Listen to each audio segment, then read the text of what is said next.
evening, everybody. Happy Tuesday. Hope everybody's doing well. Had a great day. Here we have episode 14 of Creatorcon Q&A. I'm your host, Phil Russert. Tonight we have an awesome talent, Marat Mychaels. If you don't know him, I don't know what closet you're living in, but he will be with us tonight. Before we get started, my usual shout-outs for your comic needs. We've got Mad Titan Comics on Instagram. That's _Comics. Or Eric Gunderson, who is the owner and operator on Facebook. We have Enrique Lopez. Go to his Instagram, which is Studio MAENEFL, Studio Maine EFL. Every Monday night at 8 p.m. he has his Inking with Kike. It's a good show with him doing live inking, and he has a special guest each week, so go check that out. He also has his anthology book, Stupendous, out right now. If you DM Enrique Lopez on Facebook, you can find out how to purchase that. We've got www.lesdudis.com, LESDUDIS. That's Andy Lee, everything pop culture and everything geek culture. It's a great website. Go check it out. And we have It Came From the Radio, which is an online radio show. Host Mark Torres, everything indie, everything pop culture. It's a great show. I've been a guest on it myself, so please go check that out. They're on every platform you can imagine. So, with all that being said, tonight we have Marat Mychaels, who has worked for DC, Marvel, Image, and he's kicking up a storm with Kickstarter and Indiegogo. I mean, he is the man going on right now. He has an Indiegogo going on right now, which we will discuss. He also happens to be one of the nicest guys in the industry. So without further ado, Marat Mychaels. Hey, everybody. How you guys doing? What's going on, man? How are you? I'm good, Phil. How you, buddy? Good. Can't complain. Nobody listens anyway. That's true. Nobody ever does. That's why I stopped doing it. Yeah, well, now you're the king, man. There's nothing for you to complain. You're on the top of the hill. Life is good. I'm far from the king, but life is good. I'm not complaining. That's good. I remember the first time I met you. I was in Phoenix. Yes, Phoenix Comic-Con. You like drew 3 years ago? 4 years ago? Maybe 5 now. Wow, time flies. I know. We don't count. Do we even count 2020 though? Like we're taking that one out of the equation. Yeah, that's the zero issue. Yeah, exactly. Yeah, you drew on my jams. You did a Micromax and Heather Hudson on Alpha Flight for me, and they were just phenomenal. And from there on, I just kept coming to you for work, and we just kept talking and got to know each other. And then, you know, I gave you the royal treatment with 7-Eleven, and we were good. So that was a sweet dinner. Yeah, jerky, and I believe a turkey sandwich. I got the double up. Yeah, I think you did. It was the pre-wrapped. Nice. So just real quick, the story behind that, and I have to say, and I told Marat I was going to tell this story. Marat was coming to my show, which was a one-day show last April of 2019, and this poor guy, the flight was canceled. He was held and delayed at the airport for hours. I mean, it turned into what, a 14-hour day of travel? Yeah, my flight was canceled. They put me on a flight that went from Phoenix to Denver, but then from Denver, it doubled back to Vegas. And then from Vegas, flew to New York. So, and that's the thing. I mean, journey. But for a one-day show that you had never been to, so you don't even know if it's going to be, you know, a good show for you, you could have easily just turned around and said, I'm not doing this, I'm going home, or you could have made an excuse or whatever. I tried. You started crying. Yeah. All right, you send one little video to make somebody feel guilty. But seriously, I mean, there you were. It was like, what was it, 11 o'clock at night by the time you got in at the airport and I came to get you? I think so. That's why we had the 7-Eleven dinner. Yeah, exactly. Everything. I was going to take him to dinner, but he was exhausted and everything was closed out here by then. So it was a 7-Eleven run, which I will make that up to you. But no big deal. Well, seriously, though, you didn't have to do that. People could have just bailed, and you didn't. And I appreciate that you didn't. And you've done some other nice things for me, too, that I'll always appreciate. Marat is a great guy and very approachable at shows. I'm a huge believer in karma. So, and I had a really good show. So, you know, it worked out. You know, I went home, and it was definitely worth my time. So it worked out. I'm glad, because if it wasn't, I really would have felt like crap. If it wasn't, it was going to be an experience, and I was going to tell all my friends the story about how one time it took me 14 hours to get to New York. So to a crappy show.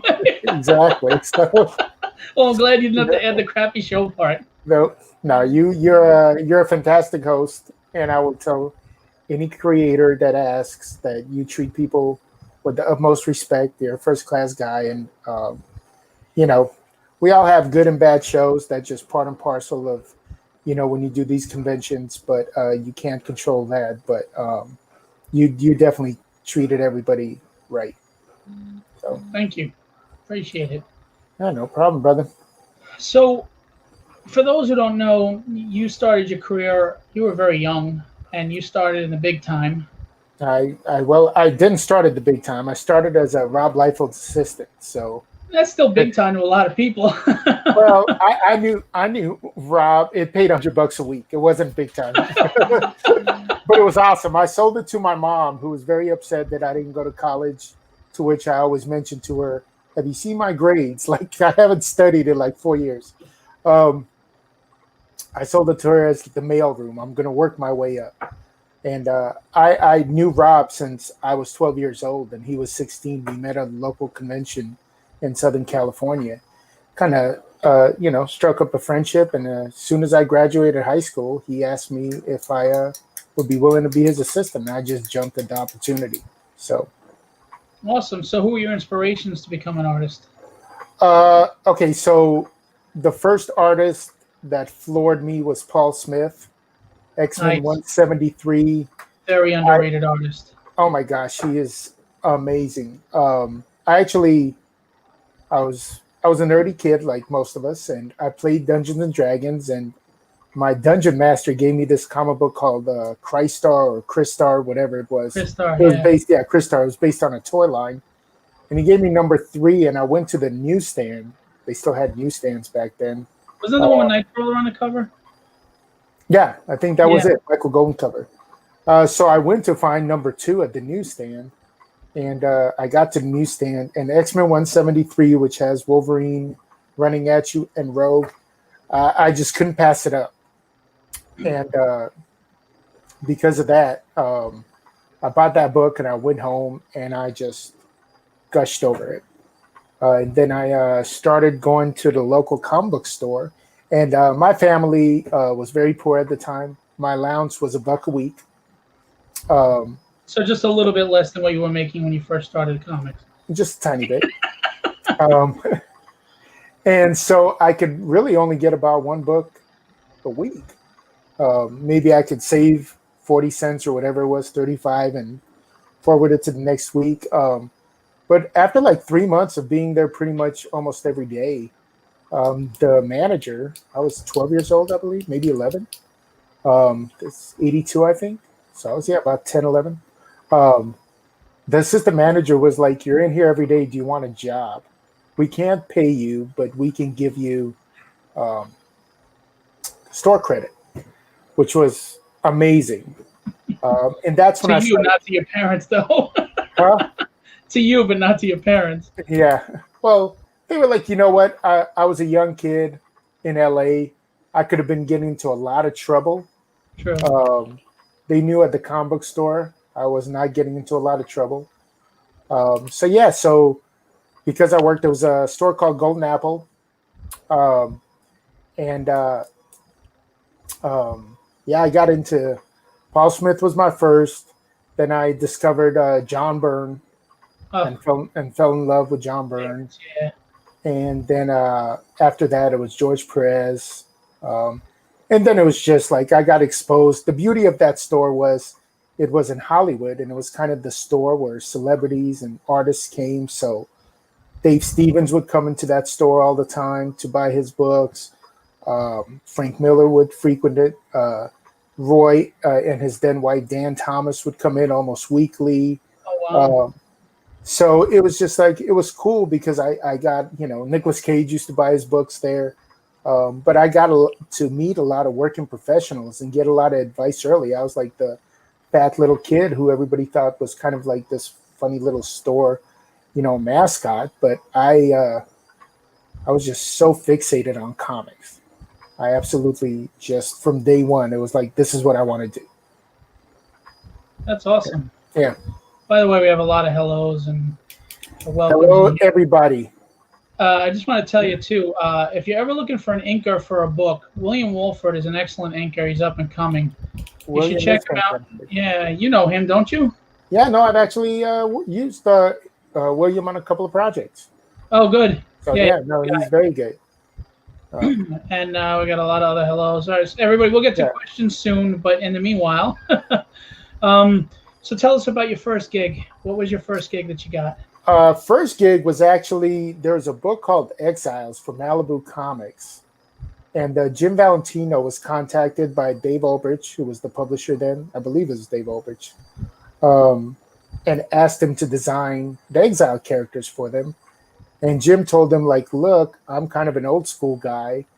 You want to use Marat? He kind of is a young, up and coming kid. Like he's really got his pulse on what's popular right now. So that was my actual first gig, was designing the Exiles for Malibu Comics. That's cool. I have those books, by the way. Yeah, no, it was pretty awesome, and that actually paid. I was like, holy crap. That's like 5 weeks worth of work. They weren't just giving me comics for this. This is great. Yeah. That was awesome. I was already Rob Liefeld's assistant at the time. So that was the first thing. And then right after that, I actually did 3 pages in New Mutants 100. Did you really? See, I didn't even know that. Towards the end, I know it was over Rob's layouts, and I just tightened up his pencils, and then he went in and inked them. But you can kind of tell where the quality falls off.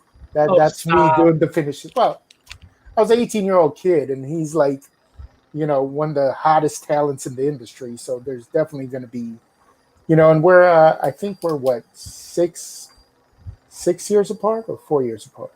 No, 4 years apart. So yeah, he's 22 with 4 years of, and experience under his belt. And yeah.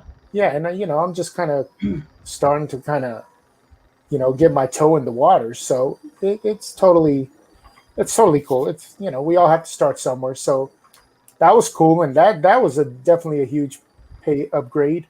Sure. 3 pages. And then after that, X-Force 5 was my first kind of pro gig. Yeah, a lot of people don't realize that. What happened was an accident, I know. And so we contacted the editor at the time. I'm not going to say who he was. He was a great guy. We had a great relationship. And he approved me helping on pencils.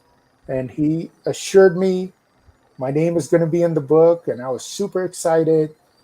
And even the week before it went to print, I was like, is my name going to be in there? He's like, Marat, your name's in there. We're going to be good. I tell everybody, I'm a professional. Oh, man. I got this on lockdown. You guys don't even know. I'm on the rocket ship to the stars. And back then, comics came out on Fridays. I told everybody, go to your local comic store on Friday. You're going to get my first published work. And I got a lot of phone calls that Friday evening. Oh, man. And it sucked. And I called them up Monday, and I was like, whoa,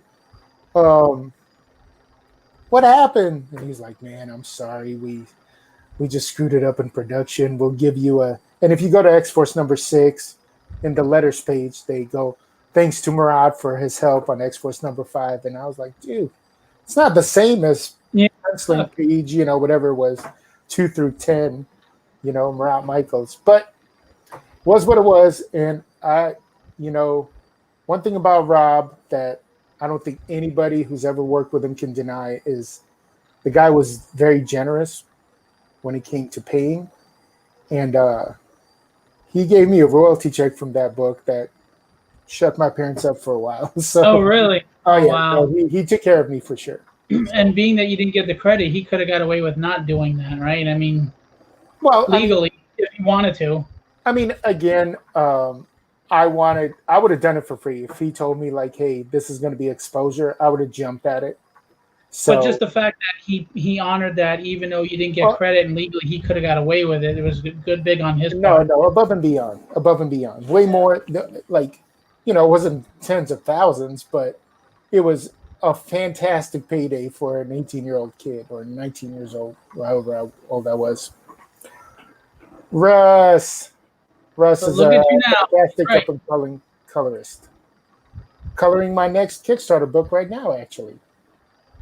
So Yeah, we're gonna get into all of that for sure. So you moved on. People, I don't know if people know, you also did Hawk and Dove, right, for DC?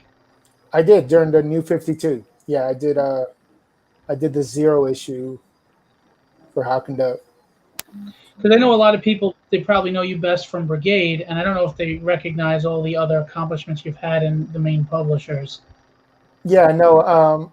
I mean, I kind of after in the mid '90s when the comic market kind of crashed, I moved out to Arizona, and I was doing a lot of indie stuff. And then I got into advertising for a while. I kind of started my own little advertising agency, and that was kind of my primary source of income, just keeping my toe in the comic water. But yeah, but I worked for Marvel, DC, uh, Image, Malibu. Malibu, Dynamite. Uh, yeah, tons of companies. Um, Thanks, Keith was Keith. I appreciate it, buddy. Yeah, Keith was excited you were going to be on today. He's one of my Rogues Gallery. I don't know if you know what that's all about, but No, I my don't. Rogues Gallery, I have a faithful group of people that come on every show that I'm very grateful for. I mean, they're without fail, they're on every show. And I was like, you guys should be like the Dog Pound or something. Come up with a name. And they also like to bust my chops a lot, which I'm cool with that. That's when people like you when they rib the hell out of you. That's true. So we came up with a contest, and Steve Garcia called them the Rogues Gallery. So they're my Rogues Gallery, and it's growing, and more people coming in. So Keith is one of the gallery, and he was excited that you were coming on tonight. Geraldo Borges, he's a Marvel and DC artist. And back to the 90s, I read many comics drawn by Marat Mychaels as a teenager. His work is great, too. I appreciate it,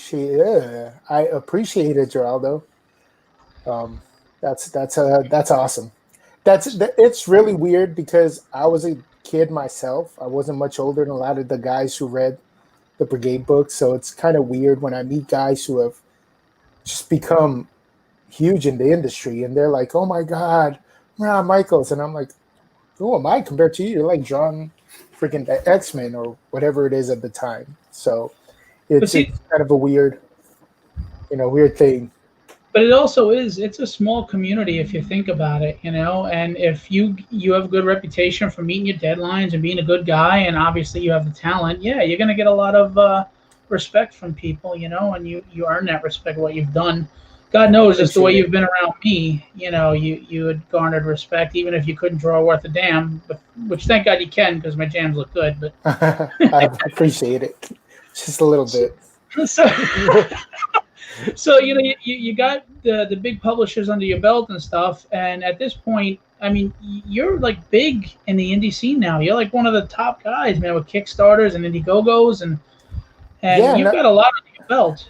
I kind of lucked out. Like honestly, I was doing a grifter over at DC, and the book was coming to an end. I was hired to finish up the run. They knew they were going to cancel it, and I was getting offered like fill-in issues, and I was like, man, I'm working like 8 to 12, sometimes 14-hour days with these crazy deadlines, drawing stories I'm not super excited about, on characters I'm not really excited about. So I was like, you know what? The convention scene is booming. I bet and also financially, I had a glass ceiling. I was like, I can make page rate that I do, for drawing 20 pages, and then maybe I can get in a couple of commissions, but financially it was just enough to get by. And I was like, the convention thing is, maybe I can make a good living doing this convention stuff. And I, remember pulling up to the first one where I was setting up by myself at my table and paying $10 for parking and going, man, I hope I make at least, $10 today, because I don't want to lose money. So I have to buy lunch, damn it. I'm in the hole for $20 now. Exactly. So, and then, that I started Naughty and Nice, and that kind of caught fire, and I was like, oh my gosh, like this is this is starting to happen, and and things just kind of grew out of that. I never really looked to start my own kind of publishing company. I was just kind of over answering to other people, and I was like, well, I'll answer to myself, and at least if it fails, it failed on my Brian Sharp. It was $12, not 10. You're right. Long Beach is expensive. What's up, Brian? My fellow Colossus fan there. Yeah, he loves his Colossus. Yeah, me too. So the stuff just kind of took off, and here we are. So, as you said, you are the man at, or as even your profile says, you are the man at Counterpoint Comics. How did that come about? How did you get your own publishing company, and how did that start booming? Well, so it was really weird because originally I was part of put out Blindside as a Kickstarter back in 2012. And I was part of a company called Counterpoint Comics with John Goff, who's a buddy of mine, who's co-written a bunch of Spawn books and has worked as editor over at McFarlane Productions. And we had a company called Counterpoint Comics. And when we put out Naughty and Nice, which is, it is what it is. It's a TNA book. I pan. That's what that book does. There's no answer for it, man. There's a market for it. Nothing wrong with that. Exactly. So, but John also worked in the video game industry, and he was like, "Hey, if people start seeing me attached to this book, I might get in trouble with some of my female coworkers," which I understood, but he was trying to make his point, and then I was like, "John, I see your point, but here's my counterpoint. It's our best-selling book." And so, John kind of stuck his lines, and I was like, you know what? Contraband is your baby. You go with it. I'm going to start publishing Naughty and Nice under Counterpoint Comics. And, there it went. And again, I honestly, I did the first issue of Naughty and Nice. It was in December. I was driving, and there was a sign that said, "Have you been naughty or nice this holiday season?" And I was like, oh my God, what a great name for a bad girl book. I went home, looked it up. There was nothing like it. And so I kind of came up with the story. I had a couple of favors I called in with the E-Bass and Mike DeBalfo. And I knew my first convention was in January 16th, I believe. So very short window. So we literally produced that book in probably 25 days. And my goal was to make an extra $1,000. That was my whole goal. And it's kind of exploded into this kind of publishing. It's not an empire, this publishing sandcastle. That's what we'll call it. Oh. So you got your publishing company, and I know you've done a lot of parodies that are, and you have your most famous parody, of course, and it's blown up. I mean, you're doing variant covers for it, and you're doing a lot of stuff. Tell us about that. Started off as a joke. Me and a buddy thought it'd be funny. We started doing it. And again, I kind of like Naughty and Nice. I was like, we'll do this. The people think a couple of covers are fun. And then they'll kind of get bored with it. And then the more we did, the more people kept asking, well, what about this cover? What about this cover? And then all of a sudden I started having retailers approach me going, well, will you do this variant for us? And so it just kept growing and growing and growing. And now it's like, I always assume people are going to be like, that was cute, but we've had enough. But it just never seems to stop. Like the minute there's like a new hot cover, I get a retailer hitting me up like, hey, have you done Venom 3 yet? Or we were backstage. You had gotten messages about people asking for covers. Yeah, I got to draw it tomorrow. That's great. So your big hit was Do You Pooh, which is a parody of Winnie the Pooh. Yeah, and again, I just, I started it and I was like, there's all these amazing classic covers. And I tried to do them with the funny animal poo parody, but really keep the flavor. If you look at like the line art and the approach of every cover, I really try to stick as close to the original as possible. So if it's a Neil Adams cover, I'll get out the brush marker and try to do brushy lines. If it's like a McFarlane or a Liefeld or a Lee, I try to do those crisp 90s image lines.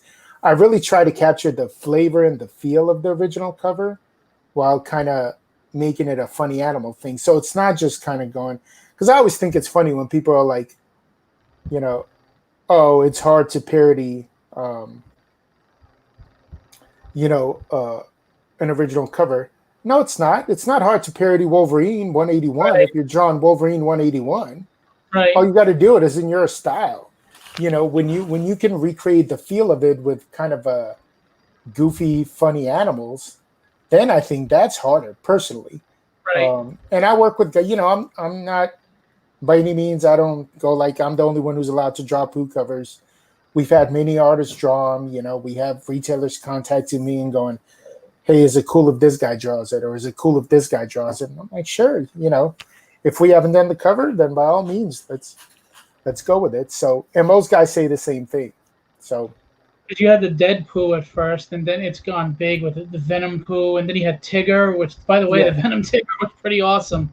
the Tigum, yeah, Tigum. That was another one. We started doing it on the poo covers. And at some point, I was like, we need to do a Tigumverse book because Tigum is nowhere in this poo book, but he's all over these covers. So at least we created a book that facilitates all the, you know, Tigum stuff, which you know how hot Venom is. So, you know, we do a lot of those.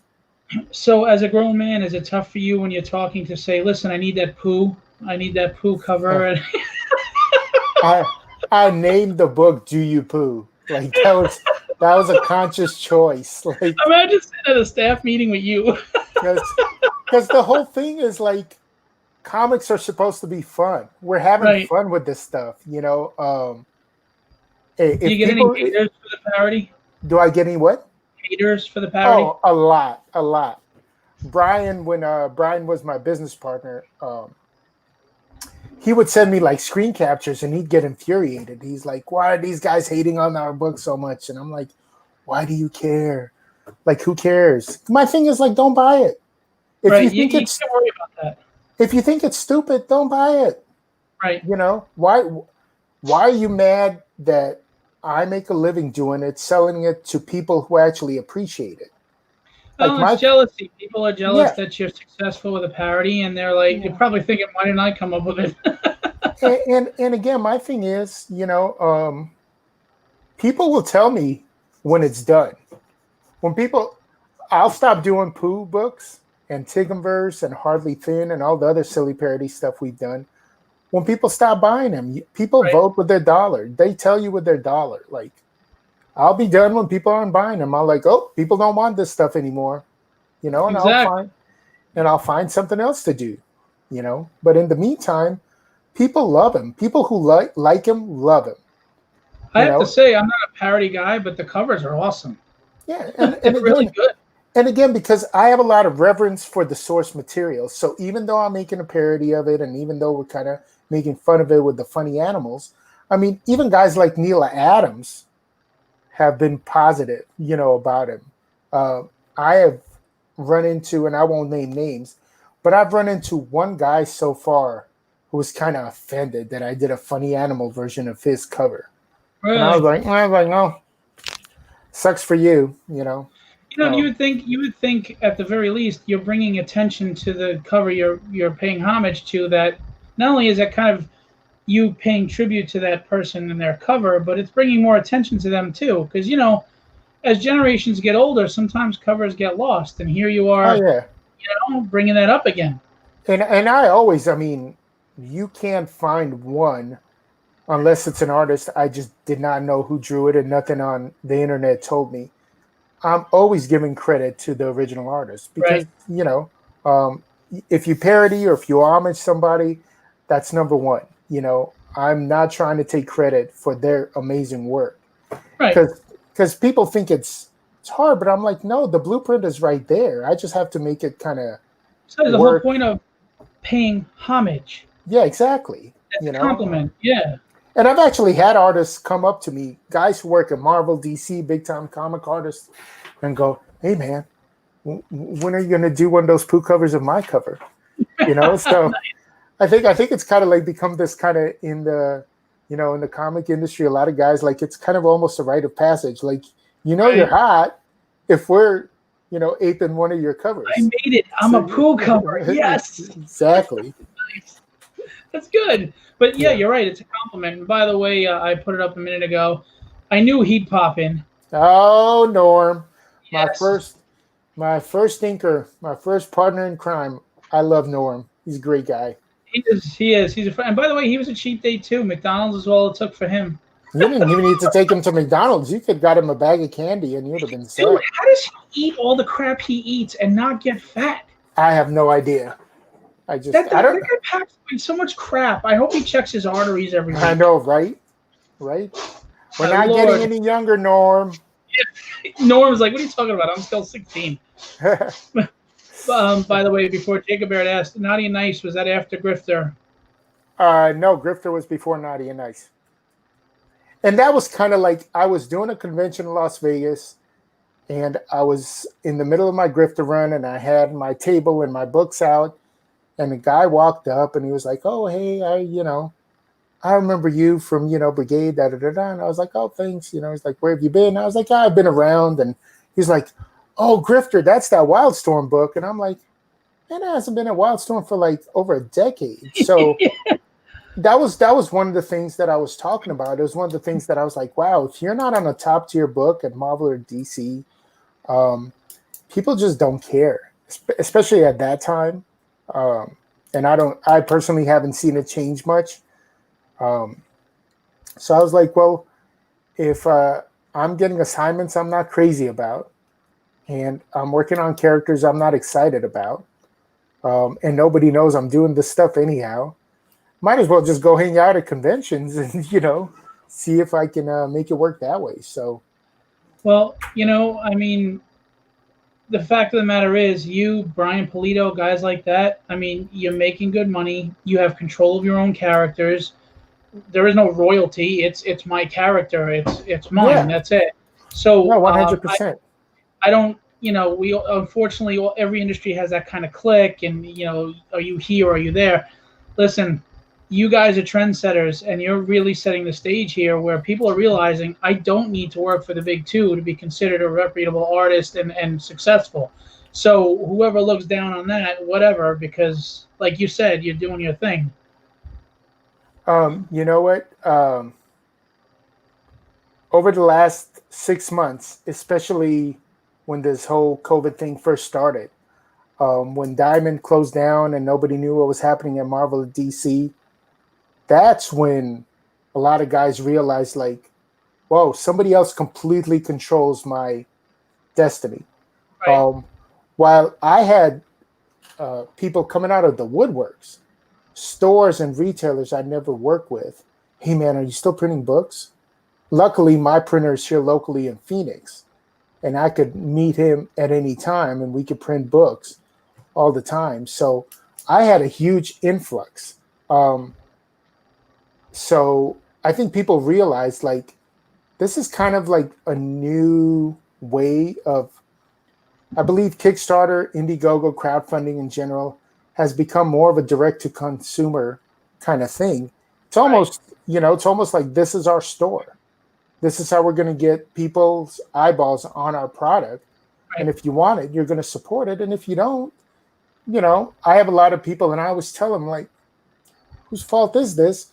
Because they'll miss out on the campaign, and then they'll see it on eBay for $20, $30, $40, $50, whatever it is, depends on how hot the book is, more than it would have cost them in the campaign. Or like, well, I didn't get it from you. Well, I was like, well, when I was selling it, you weren't buying it. And now that you want to buy it, I don't have it to sell. So go support me, because, I use most of that money to put right back into the product. We have a Sajjad who's watching the show, Sajjad Shah. And Sajjad is drawing Pray for the Sinner, which we have #1 on Indiegogo now. Sajjad's taken over with issue 3. and he's doing a Sajad's story. a phenomenal artist. I love his art. Phenomenal. I love Sajad. One of my closest buddies. I think an amazing talent. Yeah, I want to get him on the show, but he's been ignoring me till now. Sajad. I'm like the Pied Piper. I bring people. Yeah, you are. so Sajad deserves the page rate he deserves. So this Kickstarter we just had, which was Battle Fairy and the Yeti, a big chunk of that is going to covers, by other artists, is going to Sajad for his page rate on Center. So when you're crowdfunding, you're not only crowdfunding that particular book, you're actually allowing the creators you like and the projects that you like them developing and producing to keep it going. So, it's our storefront. Absolutely. So, and you just ended the Kickstarter, right, with Battle Fairy and Yeti?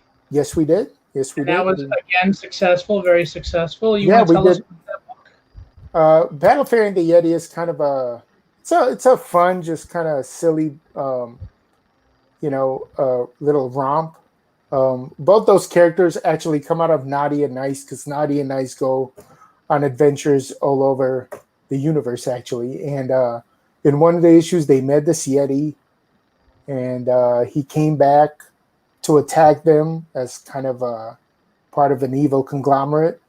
But he wasn't really evil, so he wound up staying with them. And then when they were on a different planet, they kind of fairy hitchhiked back. And so she wound up staying with them on Earth. And so Battle Fairy and the Yeti is actually that fairy and that Yeti. It's kind of an odd couple. So, and I just thought it was a funny name. And half the time, Brian will tell you, half the time I go, this is silly and funny. And Spencer back is here. Whoa. What's up, Spencer? What's going on? Spence, get George Perez on this show. I love you, Marat. I love you. Yes, Spencer. Please send some people my way. George Perez, for anybody who hasn't had the opportunity to meet him, is absolutely by far the biggest influence on me on how to treat fans. He's a sweetheart of a guy. He is absolutely amazing. I tell him all the time. Every time I've known George for 20 plus years, met him numerous times. And every time I'm like a little kid when I'm around him. and I tell him that, like, I don't gush, but I gush over him every time I've seen him. He is just, besides being one of the greatest artists to ever touch a pencil in the comic industry, is just a phenomenal person. Love that guy. I ran into him at the East Coast Comic-Con last year. It was on his farewell tour. He was just walking. I don't know, he was going to do something. And I went over to him and I just asked him for a moment. And, he didn't hesitate. He gave me this big, warm smile. And you could tell a smile that's warm, And he reached down, he shook my hand, and he thanked me for being a fan. I got to talk to him for a few minutes. And he never made you feel like you were keeping him or you were rushing him. And, I'm sure he was tired too. It was a long day. He had a line out the door, and just his general, you could feel the kindness from him when you met him. Yeah, it's totally 100%. And he's telling everything, man. It's true. I mean, George, Paul Smith, and John Byrne are my three, probably, like, they're my core influences. Yeah. Then I got into everybody else, and I love a lot of artists. I love the comic book, industry, and I love the genre, and I love, so many amazing artists. But Spencer said he's almost as nice as he is. Almost. Spencer came to my last show. We hung out for a little while and talked. Yeah, Spencer's a great guy. Well, I got to tell you, I appreciate that he came out to my show. It was a one-day show, and he drove all the way from Connecticut and gave me the time of day. So I appreciate that. But George is, like I said, between the artistic influence and just meeting him and having the experience to become, friendly with him and just, he is just a fantastic guy. So, all right, gushing over. Back to me. Enough about George. So it's funny because we're talking about the parodies that you do, but you do serious books too. And before we get into Pray for the Sinner, which is serious, I have to say, Blindside that you put out in 2012. I really like the character, and I have to. You in the book, you have a double page splash that no one has done before that I really loved. It was kind of like you ever see Spy versus Spy or one of those games where it shows every level of the building they're in, and it's showing him go through every level and take out the people he's got to take out. And I just thought that was I've never seen it in a book done like that. It was phenomenal, and I really enjoyed it. I got to give credit where credit is due. John Goff, who I was talking about earlier, who was the writer on that book, he made me draw that. I was like, all right, so we're going to end it. And then he's in the base, and then we'll show a big double page spread of him, taking out a bunch of guys. And John was like, no, do it like a video game. And I was like, John, that's a lot of drawing. I'm an image guy. Like, we do big. That's what we do. That's where I live. And John was like, no, draw this, trust me, draw this, trust me. And I listened to John, and we have gotten tons, like even obviously going on 8 years later, tons of people always bring that page up. So I wish I could take credit, but that was John's idea. But I just still drew it really well. I just executed. It was fun. It was really fun. And we're bringing Blindside back. It's gonna be big. It's with all this. So the funny irony of everything is, and I've said this numerous times, when I was a kid, I wanted to draw two guys punching each other. I hated drawing women because I wasn't very good at it. And I hated drawing funny animals because I had no interest. So it was so ironic that my career kind of had this resurgence and all this success drawing women and funny animals. And success comes with coming out of your comfort zone. And so I really miss just drawing like big balls out action, and so me and Adolfo Corona, he's inking the whole 48 pages. We're working on an original graphic novel. We're going on 18 pages in. And it's kind of a labor of love. So it'll get done when it gets done. But I was really going to try to have it for like New York Comic Con this year. But obviously I was like, well, there's no sense in rushing it because that's not happening. So God willing, there's conventions in 2021 and we'll have it for one of those big shows, but it is a total labor of love. It's totally what I want to draw. It really is like 48 pages of guys kicking the crap out of each other. Now, is it a sequel or is it a rebranding of it or like a reboot? So we're going to re-release that number one you're talking about with a little different ending, which will lead into this 48-page graphic novel. So we're going to remaster that book and kind of have it kind of lead into this graphic novel. Nice. See, Keith just said that he picked up the first couple issues of Blindside. Are they available anywhere? Where can somebody get them? Or do you have any copies? Or that would be aftermarket kind of thing? Yeah, it's 8 years ago, so it's been a while. But again, you're going to be able to pick this one up, and you're not going to, if you want the origin and all that stuff, we did a 0 issue that's Sajad talking about Drew over my layouts and Adolfo inked. And we're remastering that number one. And when we offer it on Kickstarter or Indiegogo, whichever way we choose to go, they're going to be available in a package.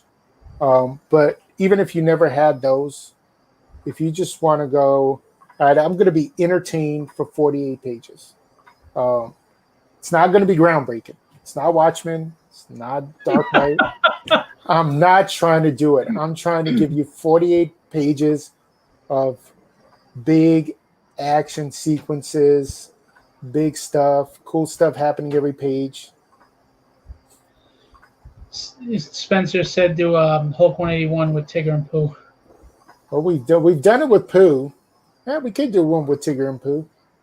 See, Might happen. I think there's a hunger for the '80s image action again. I mean, even Rob Liefeld did the Major X, and that was just action and just great pages. And I think there's a need for that again, the spandex fights. You know what I mean? We've Yeah. gotten away from that a lot, and I think it'd be nice to have an outlet somewhere for readers to get that again. Well, again, I think comics. I'm not the first guy to say this by any means, but comic books is a visual medium. Right. None of us buy comics because we're trying to read a novel. If we're trying to read a novel, we're going to go buy a book. Right. And so I think most of the books have become so, and they're escapism. My comic shop has back issues available of Blindside. Nice. I There might you have go. to visit that comic shop. Yeah, because when I asked you for them at Phoenix years ago, you didn't have any more. I've been wanting to get it.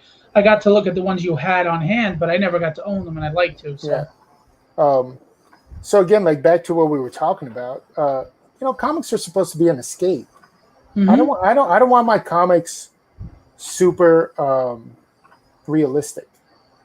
Like that's cool, and I know people love that. And by all means, buy what you like. I'm not telling anybody not to create them or not to, not to buy them. But at the same time, what comics were always was a escape. It was fantasy. It was something that you can't see outside. So I can see two guys shooting at each other, on any given day. I agree. But I can never go outside and see, somebody in blue and red tights fly around. I can never go outside and see a guy swinging around on a web. That's what makes them fantastic, is they're not realistic. I agree with that. The problem is, I think they're trying to emulate real life so much that I'm trying to get away from real life. Yeah, exactly. Here. Exactly. I agree. By the way, Raphael said, I don't know, I find the writing in comics have become very poor. I think yes and no. Like some of a lot is very poor, and I think part of it is because they're just trying to be hyper realistic now. Why? Why do we have to be hyper realistic? I mean, it's a guy wearing his underwear on the outside, flying around with an S on his chest. Yeah, exactly. With his underwear on the outside. So again, with the books I create are escapism. They're funny. They're silly. Even like Pray for the Sinner or Blindside. They're not realistic by any means. But they're more serious tone than the parody books. Oh, much more serious. Yeah. So tell us about Pray for the Sinner. What is that about? Ooh, you got it going on right now? I got a little Indiegogo. Here's actually a painted cover. Nice. That I drew, and a guy named Nate Artuz painted over me. So Pray for the Sinner is kind of, it's about this psychiatrist who works at a space prison called Devil's Den, which is like where all the worst criminals in the universe get sent. And there's a prison riot, and during the prison riot, she gets attacked and left for dead. Somehow, miraculously, she survives and finds out she's kind of got these powers that she didn't have before. And she decides she's going to go on this intergalactic freaking mission of vengeance. But you also start getting a lot of layers to the story, because she doesn't just get her powers by accident. There's a reason she gets them and a way she gets them. And so she is being chased by the intergalactic police force, because she's kind of escapes custody. And so she's going after the bad guys that haven't been caught by the intergalactic police force and trying to kill them all. And then the intergalactic police force is hunting her. And then besides that, there's this whole mystery unfolding of how she all of a sudden went from being a normal person to having powers. So, the first issue is how many pages? The first issue is 32 pages. That it's written by me. That's drawn by Dietrich Smith, and then there's a sequence that's drawn by me and inked by Adolfo Corona. And do you have variant covers from other artists? We do indeed. Here's some of the stuff drawn by me on the interiors with Beautiful. Adolso's inks. Always trying to figure out where the camera is exactly. So, Yeah. so this is like a funny story. So Dietrich Smith, who was actually was an intern at Extreme, become one of my good buddies. Fantastic artist who's worked on a lot of great stuff. Nice. $6 Million Man. He's done the Hulk at Marvel. He's done Hercules. He's done Battlestar Galactica over at Dynamite, Army of Darkness. He drew this issue, and he drew it off a plot, and then I scripted it over his finished pages. And I sent him the first issue, PDF, and he called me up and he was like, "Hey, man." I was like, "Yeah, this book is really good." And I was like, "Oh, thanks." And he was like, "No, like," and Dietrich hates everything. He's like, "No, like the story and the dialogue, it's really good." I was like, "Well, you drew it. You kind of had it all." He's like, "Yeah, but I didn't realize it was going to be really this good." So that was like a funny compliment. But yeah, we did a Kickstarter and we did really well with it. And then we decided to kind of do a remastering of it for Indiegogo, adding some new pages. And that's going on right now. That's going on right now. We kind of did a soft opening, so to speak. We kind of put it out there, didn't really advertise it. And so, yeah, we have that's a Mike DeBalfo cover. Mike's nice. Mike draws women amazingly. He does. This is a cover by another guy who's absolutely. Thanks for coming out. Take it easy, man. Stay safe. Nate Zerdy, who's kind of been blowing up on the convention scene before he started doing a lot of covers over at DC. And a guy named Andrew Hibner that I kind of ran across on Facebook, who's a great digital painter, and he provided this cover. And this is our thank you edition, which is kind of, you can buy it, but we're going to be randomly inserting them into your Indiegogo campaign. That's cool. Rewards. So, and it's obviously homage to McFarlane. Spider-Man 300. Yep. And it does say right there. I don't know if you can see it, but we know you give credit, man. Right after Todd. So, yeah, I think like this is kind of this and Blindside are going to be our linchpins because with parody stuff, I'm always like, is it going to go out of vogue and people are going to get bored? And B, I'm always like, is, Warner Brothers or Disney or somebody going to send me a cease and desist after, 4 years or 5 years or however long it's been? You ride it until, like you said, until you can't ride anymore. Yeah. But these are kind of our linchpin, like our tentpole characters. I think once people start finding out about Pray for the Sinner, people are going to get into the story. And are you going to do follow-up campaigns on Pray for the Sinner? Yep, or you just looking at this first? No. Number 2 is already getting colored up right now, and that's drawn by Dietrich Smith, Ryan Kincaid, and Adolfo also came in to help on inks on that one. And then, like I said, Sajad Shah's taken over with issue number 3, and I want to keep this one going. So, I have covers by some unbelievable artists that just some of them shocked me that I was able to get covers by them. That's cool. Yeah, so I hope people go check it out. I think it's going to be well worth their money. The quality on these books too, where we kind of started our own kind of Counterpoint Elite imprint, which is kind of more of our higher end books. So the quality of these books is just phenomenal. It's kind of a thicker cardstock, and it's a chunky book. By the way, Anthony Biondolillo is an art teacher. He said he loved the monochrome on that one. It was one of the books he was showing before, the interiors. Oh, thanks, man. So. Yeah, it's like I said, I'm super proud of Pray for the Sinner. I wrote it. It sounds really interesting. I wrote it in a way where I was like, this does not play to my strengths, but being friends with Dietrich and knowing him for so long, I wrote a story that I would not want to draw, but I wanted to tell. And Dietrich was the perfect guy to tell the story. And so super proud of it. Everybody who worked on it totally just kicked butt. So first of all, it's scrolling on the bottom is the link, okay, is where to go. Right now, while we're on, nothing's stopping anybody from going in there and pledging on this Indiegogo. I'm telling you, you heard the story, you saw the art, it's well worth it. Check it out, and you got so many options for variant covers from great artists. I'm telling you to do it. It's you won't regret it.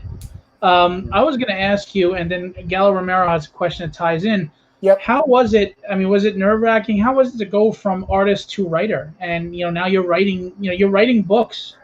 Well, I mean, I had some practice with Naughty and Nice, and but that's kind of silly stuff. This was a little nerve-wracking because this was literally going like, all right, I'm trying to actually seriously write this book. Like, plotting is relatively easy. I come from, learning a lot under a lot of great guys who plotted their work. And I've talked to tons of editors back in my early days. So kind of, laying a story out and the plot part is relatively easy, but script for me was kind of a hurdle. And it was the first time I was like, well, Naughty and Nice, they kind of run around, say silly stuff to each other, make jokes, and, and that's the fun of that book. It's like the Baywatch comic. Exactly. But this, on the other hand, was like, all right, now if I suck, people are going to tell me I suck. So, like I said, I've gotten positive reinforcement and positive feedback from fans. Nice. And a lot of people who kind of had the same thing as Dietrich, because they were used to me doing sexy girl covers or publishing sexy girl covers or parody books, and they were like, man, this is a really good story, like it's really well written. I was like, okay, I'm not terrible, I'm no Alan Moore, but you're clicking a pen nervously. but I'm not terrible. So it's because writing was kind of brand new. When it comes to art, I've gotten used to being called horrible. You get guys who will tell you you're absolutely amazing, and you get guys who tell you absolutely suck. And I'm like, okay, well, I'm somewhere in the middle, and I'm okay with that because I've been able to have this. One of the hardest things to do in comics is actually have a long career, right? And not even stay relevant, and but just actually have a long career and find ways to make a living. And I've been able to do that, and I've done some really cool stuff, so that's hard in itself, but you have to kind of get thick skin because guys are just gonna tell you how bad you are and how much you suck. But the more they tell you this stuff, that just means the more you've made it, because they always try to knock you off. You're doing something right. Exactly. You only get haters when you're successful. Nobody hates you any mind. Exactly. Yeah, exactly. Nobody hates the guy they don't care about. So, and I'm okay. One of my favorite extreme stories that I tell a lot of people, especially up and coming artists, is I remember after Brigade came out, we got this letter, but this guy just gushing, going, "Oh my God, Marat Mychaels is the next coming. He's going to be the next Barry Smith." And I was like, "This guy's on crack. It's Barry Windsor Smith." Like, I don't have that in me. I wish I did. God knows I wish I did, but I don't. Art is subjective, man. But this guy was gushing, and then a couple months later, because we used to actually get fan mail back then. There was no internet, no email. Right. I remember those days. I open up a letter, and there's literally a little plastic sealed bag with spit, nasty green loogie spit. Are you serious? And it's stapled. It's stapled to the letter, and it goes, "Your work fucking sucks. I spit on it. And I was like, all right, this is awesome. Wow. This is like next level hate mail. Like, I don't know a lot of guys that I actually, because again, But for them to take that time, you obviously did something right. I started laughing and I went into Rob's office because, he had gotten used to That's crazy. obviously being super popular and then having his haters. And I was like, I just got hate mail that I don't think you'll ever surpass. Like, And he's like, "Oh, rookie." yeah. So it was, so that kind of taught me a lesson. Like, for every guy that loves you, there's a guy that hates you. Right. Stay the course. You can only do what you do, and I personally do it. I was given some really good advice. Don't worry about making the guy that doesn't like you or your work a fan. Because they were never going to. Yeah, worry about your fans. Give them what they want. Make them happy. And to me, so, my motto is, your opinion of me is none of my business. and honestly, I wouldn't care, except, it gets posted on the internet because we have a lot of keyboard warriors. Yeah. Guys that would never walk up to most people and say it to their face are very tough behind a keyboard. Do you know a lot of times those keyboard warriors are the ones that come up and buy something from your damn table and you don't even know it? It's funny. I laugh now because I know there's retailers that 2 years ago talked smack about my books who buy regularly from me. And I'm like, well, thanks for, helping pay my mortgage every month. Yeah. I think I won that smack talk argument. Yeah, really. Yeah. By the way, Gallo Romero is a writer. He said he's written some screenplays, and he said, do you prefer art duties or writing duties at this point? It's funny because there's days where I'm like, I'm so tired of drawing. I just want to write. And then like a couple of days will pass and I'm like, I got the Jones. I got to draw some again. So I like writing because it's new. And it's kind of a new challenge. Art-wise, especially the last couple of 3-4 years, because again, what we talked about, it's been sexy girls or poo, primarily funny animal or teen A stuff. It got a little repetitive, so writing became kind of more of an interesting thing for me. But with Blindside, I'm really finding kind of that like oomph again for really drawing these pages because nice. I'm really excited. I'm like a kid. I'm excited about that title. I mentioned it to you. You did, and I actually, when I know it's Blindside Day, because I tell myself like this is the day you put everything aside and you're just going to draw this page. I always remind myself, what would the 20-year-old you want to draw, and how would he draw it? And now take those sensibilities and use everything that you've been able to learn as an artist. That's right. For the 25 years plus since you were 20. So.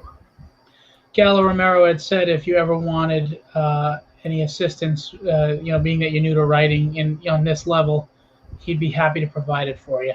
I might contact you. I have a screenplay that I want to write. Gallo Romero. Gallo he Romero. Can also help you move if you have any. Well, no, you're in Phoenix. He's in New York. And Chris Mad's with us. He's another local artist, great guy. I don't know if you know Chris Mad. You should get to know him. I actually, I'm familiar with his work. He's very good. He's a great guy. Just had a birthday. Happy birthday, Chris. So let me ask you, we're talking about all the serious work, but going back to the TNA stuff, and I know Ryan Kincaid gets crap for this sometimes, and so does Devalfo and stuff. Do you get any backlash for, depicting women in the way that a lot of the books you guys do, or is it just all the fanboys that are happy? Dude, you know what? It's amazing. Like, I always think about that. Like, I was like, I published a book called Naughty and Nice, and there's been a lot more naughty than nice. And I really haven't caught a lot of flack for it. Like, I was like, somehow cancel culture is missing me. Not that I give a, not that I care, but like, yeah. But somehow I really haven't caught a lot of flack. I get some from Mandy sometimes. Like sometimes a cover will come in and she'll go, Are you just publishing porn now? Like, Is she ever a reference for you? no, Not not for the porn. I mean, just for no, drawing a woman figure. no. Separation of church and state, buddy. Separation of church and state. Hey, you're on a road to a good, healthy marriage, and you guys finally tie the knot. Yep. That's Um, good. no. She's she it's funny, she doesn't read comics, she doesn't know much about them. She loves going to the comic book movies and she appreciates art. And that's probably why we have such a good time with it, because it is so separated. She appreciates it, she understands, as I tell her, that's the family business. Like, this is how, Just the we put butter and food the on bread. yeah, it's how we put, dinner on the table. Um, Hi, but Dan yeah, Stockwell. How are you? Thanks for coming in. how you doing, Dan? But yeah, we keep it separate. Look, happy fiance means happy wife. Happy wife means happy life. Yep, Good exactly. man. Exactly. I learned it's not my first time at the rodeo. This is just the time it's gonna work. I was gonna say, hey, you get it right eventually, right? Exactly. So you said that you're going to be doing a follow up to Nadia. I mean, I'm sorry. Pray for the sinner. And is it? Do you? How much do you have plotted out? Is it just? Are you doing it issue by issue, or do you have like a story written over 7 or 8 issues, and you're just getting them I, one I, at a I time? Or? have about 8 issues worth of storyline, Nice. and there's a through story, and I kind of what I like to do is go like, I know there's things I need to tell in every issue, but if I come up with a better idea, I can change it on the fly. Um, and that has happened. There was a Sure. male character that was going to be the antagonist in issue number 4 or 5, and at the last minute I was like, you know what, this works better as a female. This is how it works into everything. And so again, COVID has kind of given me like, all right, well, all the stuff we were going to try to do in 2020, we're going to try to do in 2021.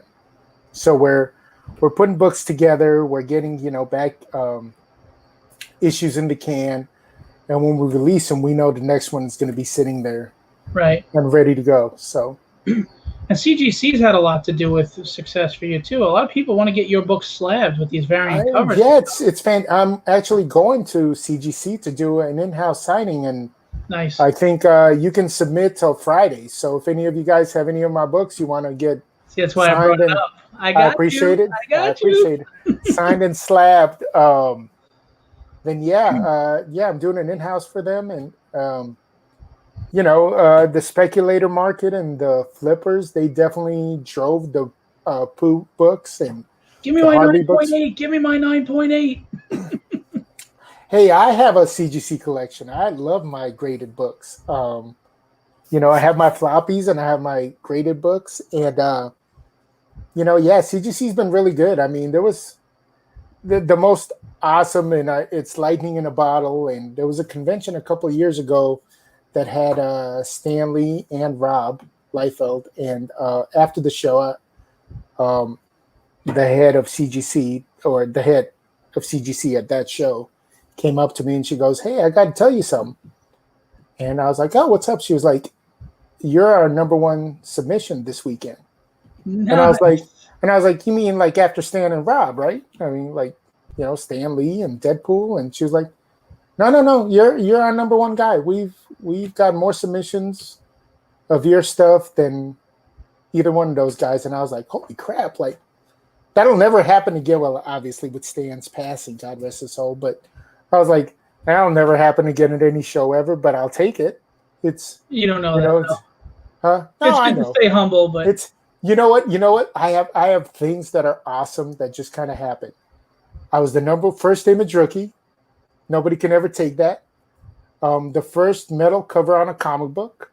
Brian Pulido hired me to draw. So the first nice. I didn't metal know book ever, I did.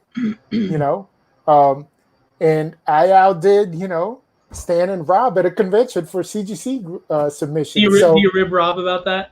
No, he couldn't care less, and I could care less. Like, it doesn't matter, but it was cool. Like, because again, I am very much still a kid. in a candy store when it comes to comics and conventions. And also, I'm a student of the game. So to me, it's fascinating. If I have a successful book, my first thought is like, all right, how do I break this down? What made it successful? Um, I'm a firm believer yesterday's success has nothing to do with today or tomorrow. So, Right. you start every day and you do it all over. Yep. So, but it's just cool. I was like, oh, that's awesome. Like, I'll be able to tell that story. It's all about telling stories. Absolutely. So, Absolutely. And Dan Stockwell had asked, can I purchase comics through him, meaning you? through me directly? Well, we do have some books up for Counterpoint Comics .com. We have some Pooh books up right now, and we have the Indiegogo going right now. So if you want to support us for Pray for the Sinner, the remastered version, Steph! Hi, Steph. How are you? Steph Wilson is awesome. We love Steph. Talk about TNA. Yeah, he's done a lot of books for us, a lot of covers for a lot of our retailers. So. Excellent. And a fantastic guy. I hope someday I get to meet him in person. But yeah, I follow him, and I don't really interact a lot, but I see all his posts, all his art, and Phil Locklear, who runs the show too. You were on Phil's show. He's been there a lot, and so I checked. Yeah, Phil's a nice guy. He's a really good guy. Yeah, he is. I hooked you up to get that show. That's right. Yeah, no, that's right. You did. Well, he's got the right name, so. So we're talking about conventions. And now this is a question I ask every guest, and we get some doozy answers that wind up being running jokes for the rest of our lives in the Rogues Gallery. So give us something good. What's the craziest commission request you ever got? Oh boy, a lot of. If it's raunchy, it's fine. Just say. No. A lot of guys in Southern California have dealt with this guy. So there's a guy who gets commissions of mermaids, which on the surface sounds normal, but he's very specific. And the first time, it was actually that first convention I was talking about in Long Beach. He walks up and he asks me if I could draw mermaids, and I tell him, of course I can. And we start discussing it. We come up with a price, and he goes, cool. He goes, I want to give you some reference. And I was like, all right, cool. And he hands me these Xerox copies of this woman in a mermaid outfit playing, see, Norm knows, of this woman kind of laying, like pretending to be dead near a lake. But they kind of look like you would see like in an old FBI movie of like, a serial killer, like photo of the crime scene. And he's kind of weird in his approach, and he's kind of an awkward guy. And you go like, I'm not sure if he hired some model to lay here or if this is one of his kills. Like it is so creepy. So the merman. Of course I did. I needed the money. Next, you're gonna be the sketch artist. What the guy looks like. and look, in all honesty, he's been in tons of conventions since then. I don't think he's a killer by any means. That's just a joke. He's not watching right now. But you can ask Norm in private, and Norm will tell you it is fishy. Well played, Gallo. Well played. So yeah, the merman, who I will not name by name, is definitely one of the the funniest, creepiest. Steph, did he really message you? Oh my gosh, that's hilarious. So we're adding mermaids to pandas, Rogues Gallery. Mermaids to pandas. So yeah, and then I've had like a guy ask me to draw Deadpool taking a dump, reading a Danger Girl comic. Like I get stuff like that. Steph says he'll send them to you. Not anymore. I don't need the money like that anymore. This is post DC, pre Counterpoint, so it did get a little weird, Steph. And I always wonder though, how do you have the guts with some of these crazy requests to come up and speak to an artist about it and not feel weird? That's what concerns me the most. That people feel comfortable coming up to someone they don't know and saying, "Can you draw this really creepy or really weird or really perverted commission?" That to me is like, well, how are you comfortable doing this? Yeah, well, everybody's wired different. I mean, I don't judge. Different strokes for different folks. Whatever is I don't great for judge, but you you. may be facing a judge. Yeah, exactly. That's What's between a you and your, officers of the law that work your community. So, what's a crazy or just amazing or just standout moment at a convention? well, proposing to Mandy probably stands out. That's why I Uh, asked. yeah, that was cool because so she's a huge Walking Dead fan. Has always been before we met. When we met, started talking. I've known Robert Kirkman for a long time. Good, get him on the show. Yeah. Good. So I've introduced her to Robert and stuff, but we were doing a Extreme Studios 25-year anniversary retrospective that Robert was the moderator on in San Diego Comic-Con. And I talked, only two people knew. There's a bunch of us on in the panel, all my Extreme Studio cohorts, probably about 12 of us were there. But the only person that knew is Rob and Robert. And so towards the end of the panel, Robert called Mandy up, and she thought she was coming up to get some free swag. And she came up, and the rest is on YouTube. You could actually go Google it and find it on YouTube. But it was fun because it was so different, and it was kind of, again, it's a once in a lifetime thing. Like, And you took your two loves and you put them together. yeah, kind of. But I think more so knowing Mandy and her, like, she has a really kind of a crazy sense of humor. Most women, I'd be like, they would think it's stupid. But knowing her, I knew she would appreciate, or at least I hoped, that she would appreciate heard about it. If she didn't, so you're good. Yeah, exactly. No, she loves it. She loves it. And again, it was just kind of cool, and it was, Norm got teary. Teary he like did. when you saw the end of Rise of Skywalker teary, or a good teary? And so that was probably probably the coolest moment. But I've had some really awesome stuff. Comic book geek moments. Have been awesome, but that one stands out because it'll never happen again. So yeah, that's it. Showing you my soft spot. I try not to show that. Well, I mean, come on. It's an important Because part. I got a little pink teddy bear on my shirt. Well, that's the thing is, I mean, I'm not going to sit here and pretend like you and I are buddies that go out to dinner every night, but we've become friendly where I come to a show, I hang out, we talk for a while, and, I've gotten to know you a bit, and you really are one of the coolest guys in the industry. I mean, and I've met a lot of great people.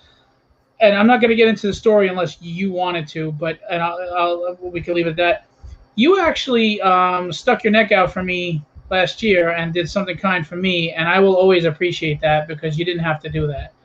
And there's no it's not a I'm not big going to deal get as into far as it. the story, but here's my thing. Like, at the end of the day, I always laugh at guys who work in comics who have big egos because I'm like, freaking, you create comics. Like, say thank you.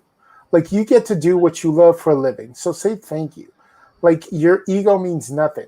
99% of people, once they leave the convention center, nobody knows who you are. And I have been lucky enough to be around some of the most famous guys in the industry. I have seen two people get recognized on the street. And I've walked with a lot of people down the streets, talking, going to dinners, whatever. Robert Kirkman and Rob Liefeld. So, and again, Walking Dead, Deadpool, they're high-profile people. People know what they look like. But again, once you leave that convention center, you're not a superstar anymore. Stop. You shouldn't act like it in the convention center, because you're definitely not one outside the convention center. We're blessed to be able to do this for a living. Which is true. Truly, because I'm like, I love my life, and I love it because I wake up and I create comics every day. And I've been fortunate enough to have a career that started at the top and then kind of plateaued and kind of had some rough years. And now towards the back end of my career, have this amazing success. So I've known what it's like to have and all of a sudden not have. So I appreciate what I have now. And the one thing that you do maintain is people remember you. People know how you treated them. They know how you treated them when you're up, and they know how you treated them when you're down. So,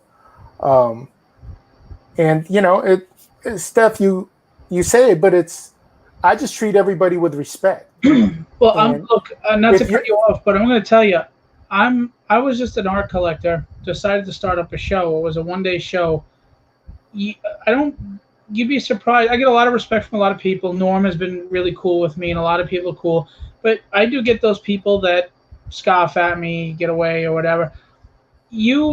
Again, going back to the beginning of the show, you could have turned around on that flight, and when you did me a solid and a favor at the risk of your reputation through me, you didn't hesitate. And of course, I assume I didn't let you down, but those are things that you may see as normal.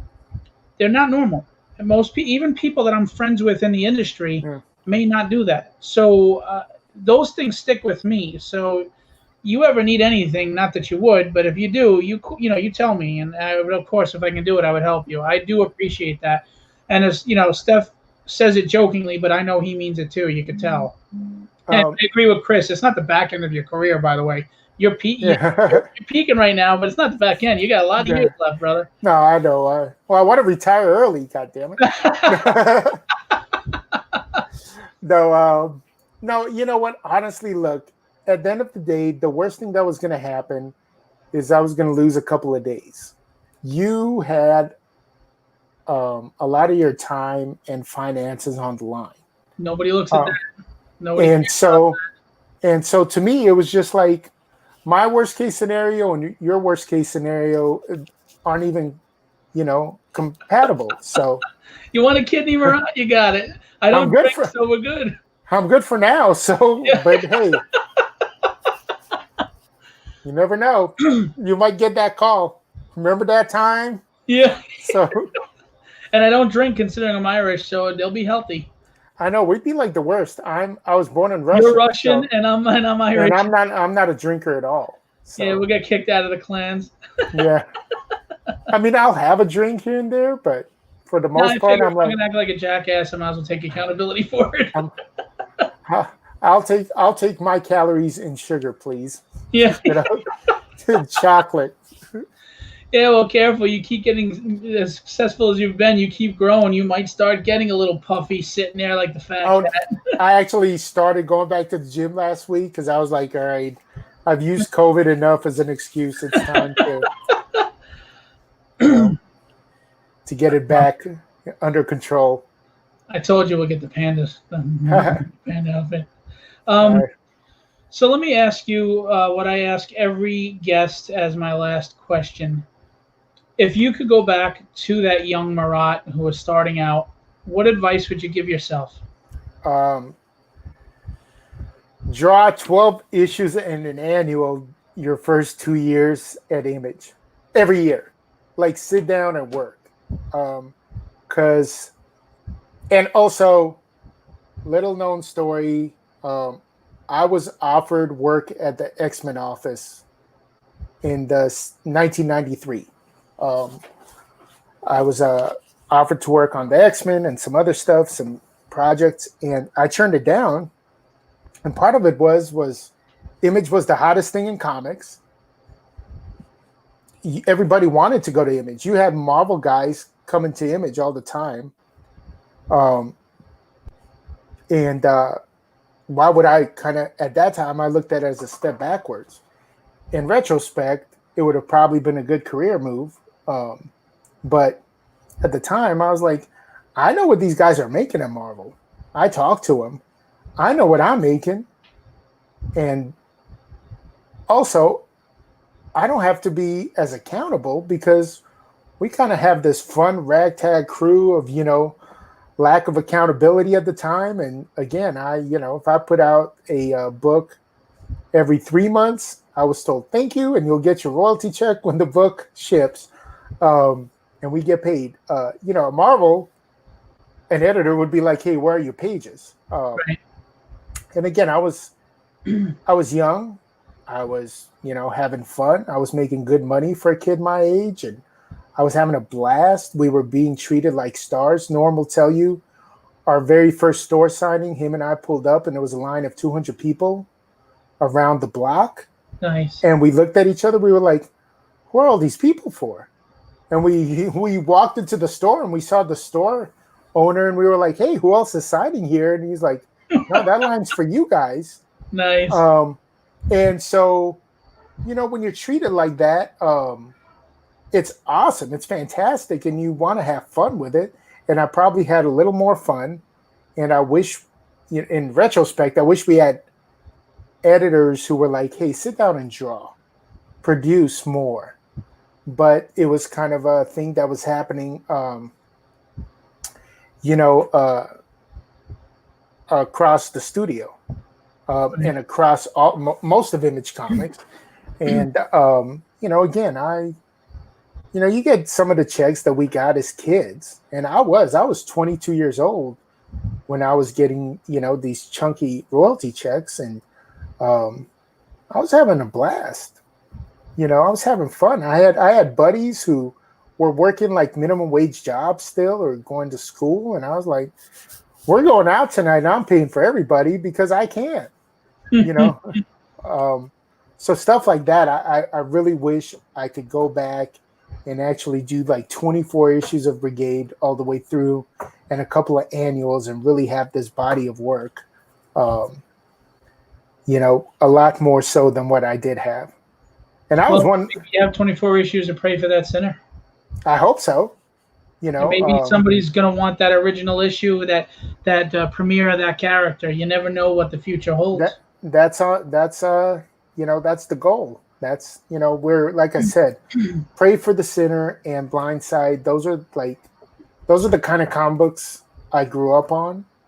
Those are the kind of comic books I want to create. So hopefully people will support them and we'll be able to produce them. Sorry, go ahead. I was saying, in the meantime, it's pretty awesome to be able to call up guys whose work I think is amazing and who are buddies of mine, like Sajad and Adalso, who I brought up numerous times during this show, because I do believe they're phenomenally talented, and I love working with them. You forgot your buddy who's going to be on this Friday, Ace. Oh, he was supposed to be on heckling you tonight. I don't know where he went. Ace was actually the first artist I hired to draw Pray for the Sinner. Ace is awesome. I love that guy. And he wound up like 4 months. And I was like, dude, you haven't done a page. And he was like, oh, I'll get on it. And then finally I called him. I was like, you're a sweetheart of a guy. I know you want to quit this book, but you don't want to disappoint me. So do you want to quit this book? No disappointment. And he goes, can I quit? I just don't have time to do it. And I was like, Ace, you're good. We're good. And we wound up getting Dietrich, which is another really good buddy of mine. So it is really awesome to be able to actually hire your buddies and not only work with them, but also know that you're helping them. So is Norm going to ink the next issue? I don't know what's going on with Norm. Norm's like under DC contract. I have no idea what Norm's doing. He's still bitter over Star Wars. Norm just wants to ink Brett Booth and Ian Churchill. And Dan Jurgens once in a while. Ian Churchill's going to be on the show in October. I love Ian Churchill's work. He's fantastic. Oh, my God. Fantastic. And by the way, him and his wife are really nice people, too. You know what? I have not seen Ian since probably the late 90s when he was doing Coven. Well, hopefully the three of you, Norm says he'd like to come back. Hopefully he means that. To Yeah. get the three of you at my next show, you all hang out together, sit together. Yeah, no, I'd love it. We'll Like I go said, out for dinner and it'll be more than 7-Eleven and McDonald's, right, Norm? nice. I wasn't close with Ian, but obviously I'd met him a couple of times because he was doing the I don't Coven know him. and Let's get to know him. Yeah, so, but he seemed like a sweetheart every time I talked to him. Really nice guy. So I've had nothing but fantastic interactions with him and his wife. Yeah, that's awesome. Dante wanted to ask, I've been listening to Rob's Observations podcast. Do you have any extreme studio stories you can share? Rob refers to you guys as looking like rockers and how the neighbors were a bit weird seeing you guys in elevators and such. Well, it was funny because it was a business building, in a more higher end part of Orange County, California. And it was a lot of older guys in business suits and stuff. And then you just have guys like pulling up in their sports cars, walking in their tank tops and, shorts and stuff and being loud and having fun and having stacks of comic books. And so it was crazy times. I mean, there was one afternoon, this is one of my favorite stories. Dan Fraga told us he brought a taser, and then he told us that he can take, being tased. And I do not recall who the other two guys were. I kind of do, but I won't name names. And we made a bet with him. We're like, we'll each put in $100 if you can take being tased. We'll give you the money. And he goes, all right, let's go. And we went into the hallway and we tased him, and he was he did not react as well as he thought he would. Did he crap himself or piss himself? He didn't crap or piss himself, but we also never gave him any money. So, but I mean, again, it was Norm put in a couple of bucks. Again, you're talking about like young, fun-loving, 20-year-olds, 22-year-olds, 25-year-olds with a lot more money than the average, 22, 23, 25, whatever it is. Just, guys being guys, we did silly stuff. Me and Dan got into it one time, and it was a misunderstanding, but I punched him in the face. And I then found out that he wanted to have a Bloodsport type kumite on top of the Extreme building on the rooftop. And I was like, dude, like, you've been watching too many movies. Like I can understand. Jean-Claude Van Damme. Yeah, I can understand. You want to punch me in the face because I punched you in the face. Like, I totally get it. And I can even understand you calling me out, but he literally wanted the whole studio that I got from a lot of people in the studio said he told them this story that he wanted people surrounding us on the rooftop. Two men enter, one man leaves. Exactly. And I was like, so you look back and you go like stuff like that happened, and I just have my stories, but I mean, there was guys just doing crazy stuff all the time, Keith wants to know if you still hang out with the guys from Extreme. When I get a chance, I'm on really good terms with Norm and, like I said, Dietrich Smith, who used to be an intern at Extreme. Him and I have become really close friends, and we've been friends for years. We've been roommates a bunch of times. Dietrich's a good buddy of mine. I'm on good terms with everybody, as far as I know. So no kumites. No kumite. Me and Dan. That's the thing I miss most about conventions. People are like, "Oh, do you miss the income?" And well, the income obviously is a part of it, but I miss hanging out with people that I don't get to see on a daily basis, or even on a weekly basis or bi-weekly basis. A lot of these guys live all over the country, and the only time I got to see them was on the road. So, but I'm buddies with, a lot of the guys. Jaime Mendoza, who actually lives here in Phoenix, is one of my, oh man, holy grail comic. Holy crap. Yeah, I was going to wait until you finish your point, but. Jaime Mendoza, who's one of my closest buddies, he lives here in Phoenix. I haven't seen him in 2 years, which is pathetic. Really? Dude, I don't have my Todd at all. Huh? Do you see Todd at all? Todd? I see Todd once in a while. His offices are right down the street, and Todd's actually get word to him. He's invited me to come over and draw with him, and then as soon as I like walk out of his office, his editors will be like, "Don't you come here and draw with Todd. He'll talk all day. He won't draw a thing. You can't do that to us." So,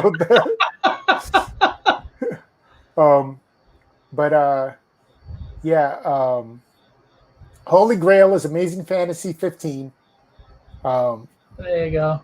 I gotta have it. That's my Holy Grail. Anybody got one to sell? Do you want it slabbed or raw? Doesn't matter. Probably slabbed. I'm kind of an elitist pig, and What's the minimum grade?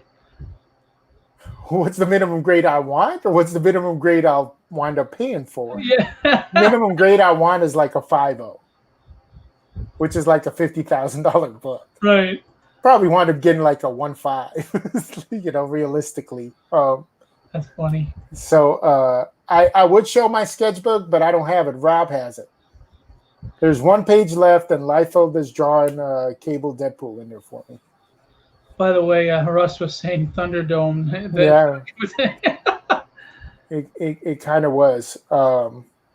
How many millions do you have? Yeah. Gallo does have some good books, and he's a CGC guy. So. Yeah. But so does anybody have any other questions for Marat before we wrap things up? Because I am going to remind you, scrolling on the bottom is his Facebook and his Instagram, and the Indiegogo. It's going on right now. Pray for Sinner.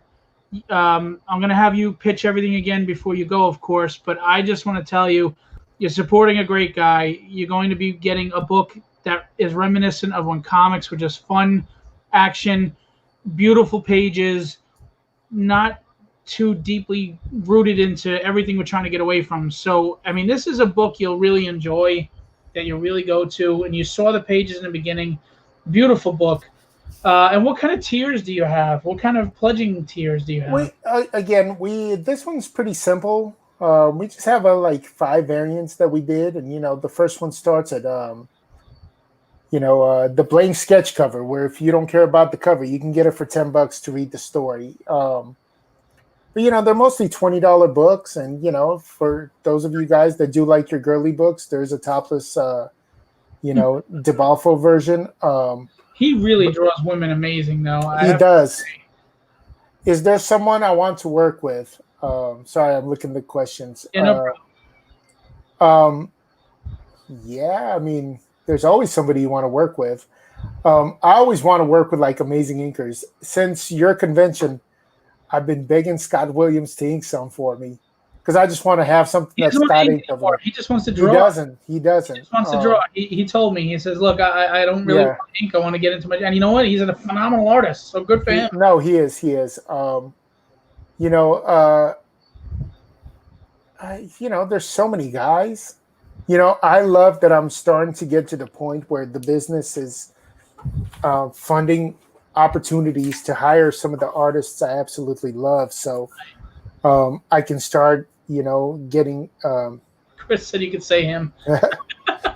Chris, we'll talk. You do good stuff. I've seen your work. But there's guys that I'm like, oh man, I would love to have a cover by this guy. I know what he costs, and I'm starting to get to the point where I'm like, well, I can break even, but I'll actually publish, Art Adams cover. What about like trading? Like, you do this cover for me, and I'll give you a little money, but then I'll do a cover for you to cut the cost. I've done that. That happens. I've done that stuff with a bunch of guys. I've done it with the Chad Harden and Monty Michael Moore and a bunch of other guys. But God, I'm trying to think, like, who would I want to work with? There's so many guys. Probably like I've been blessed. I've worked with Alan Moore, and I've worked with Kirkman, and I've worked with some really good writers. Probably more than anything, it's colorists. Like there's a bunch of colorists, so I want to see what my work looks like being colored by this You guy. ever work with Jesse Hagee? I have. I worked with Jesse. He's a Phoenix local. Yeah. Super talented guy. Yes, he is. Yeah, you know. He colored right behind me those jams. No, he's fantastic. Yeah. Jesse's really good. And you know, I'm sorry. What about Chris Sotomayor? I mean, he colors everything in the damn industry. He is really good. He is really good. It's the one thing me and Adalso keep talking about, because we're putting a lot of detail into these blindside pages, and we don't want a colorist who drowns it out. So we're always going like, who's a colorist that's going to bring his flavor without taking away from our line art. What comics do I collect? Well, I collect a bunch of key issues. I'm big on like CGC key issues. You know, I go to a comic store once or twice a month, and RF is amazing.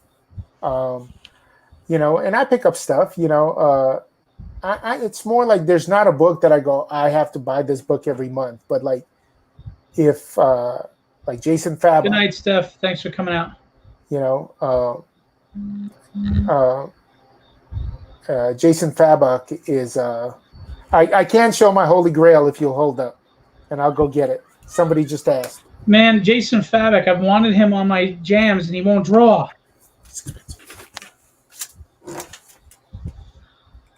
So listen, while he's away, again, pray for the sinner. Check it out. It's now live. Okay, so this is my Holy Grail, and there's a backstory to this. I'm gonna tell it. So when I was working at that comic book store as a kid, I loved John Byrne and George Perez, and my the manager, one of the managers there, was like, "Well, if you love them, you love Jack Kirby," and I didn't like Jack Kirby at the time because he was kind of square knees, and I just, you know, he didn't have the finish.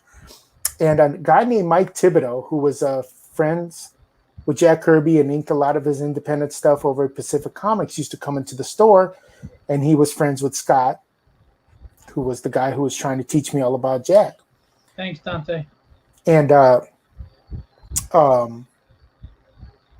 Mike comes in, and Scott goes, "Can you believe this kid doesn't appreciate Jack?" And he was like, "Are you kidding me?" Oh. Now I loved Mr. Miracle, but I like the Michael Golden and Marshall Rogers issues. So Scott was like, "All right, I'm not Scott. I'm sorry, Mike Thibodeau." Mike's like, "I'm going to get you a sketch by Jack Kirby." And so in my sketchbook is a Jack Kirby Mr. Miracle. Oh my God. So hey, Chad's here. How are you, Chad?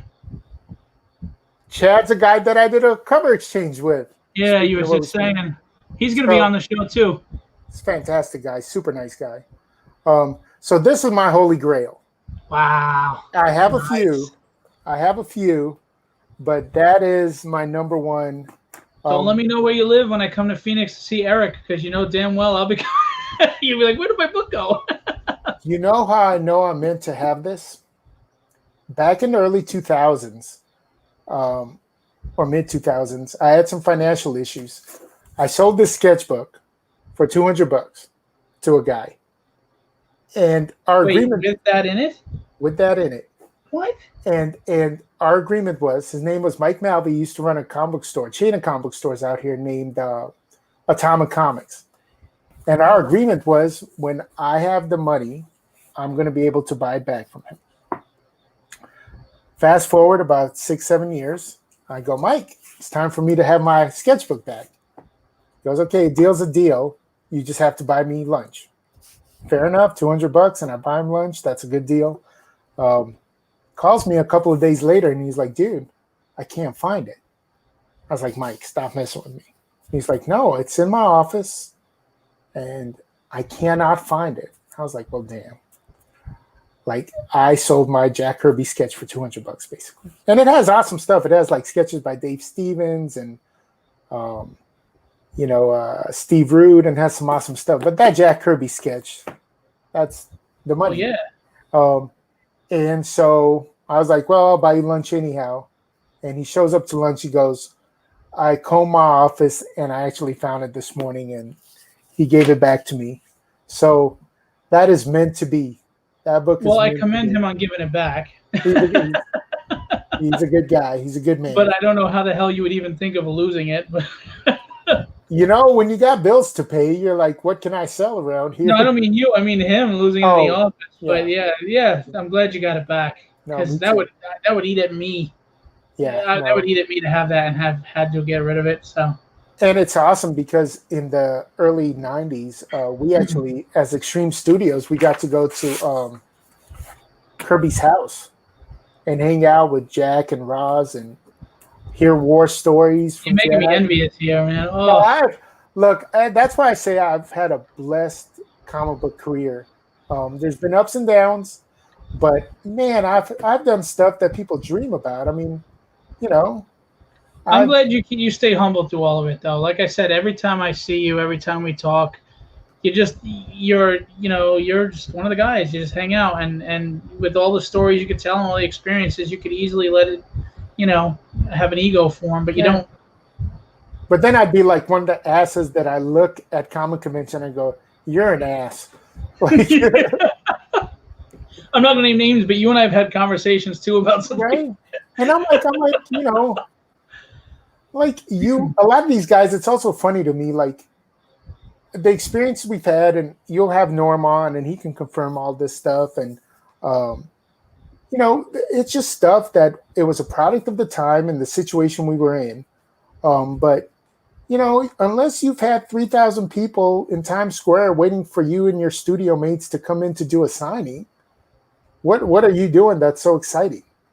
And, you know, like unless you're, you know, top tier guys, unless you're like a Robert Kirkman or a Jim Lee or, you Even know, Robert Kirkman is a really down to earth, nice guy, though. super He again. is super cool. You would never know. Walks around conventions. Yeah, I would talk to him. I would see him on the floor walking. I would talk to him, and again, just like George Perez, he gave me his time. He didn't act like I was bothering him. He even went out of his way. New York Comic Con got upset with him one day because he was doing a Q&A, but he was signing everybody's books and it was going behind. He goes, "Get me a table." He put a table out in the hallway after the Q&A and sat there and signed like 200 people's books and didn't charge a thing, and he's just awesome. And yeah, and he is. And again, the thing too is, and like I said, this goes back to me gushing all over George Perez earlier. You know, it's experiences. People meet you, and it's an experience for them. And I walked away every time I met George Perez, going, man, this guy lived up to what I had in my head when I was a kid growing up. You know, just dying to meet him, just wanting to tell him how much his work has had an effect on me and how much I appreciate it, and I appreciate him. And it's been this amazing experience every time. It's not just meeting him and going, oh, I met that guy. I was like, man, this is awesome. And, you know, like I said, as I've gotten to know him and we've actually talked about stuff like that, you know, it's one of those things where it's like it comes from the sense of appreciating and understanding. You don't have a right to this. There's guys that come into this industry, they're flash in the pans, they're the hottest thing for 5 minutes, and then you never hear from them again. Right. Or guys who bust their butts their whole life trying to get in and never really get the breaks, you know, or the opportunities, or never really click. So the fact that you have this career is a blessing, and you should appreciate it. And you should also understand, and I've always said, no fans, no paycheck.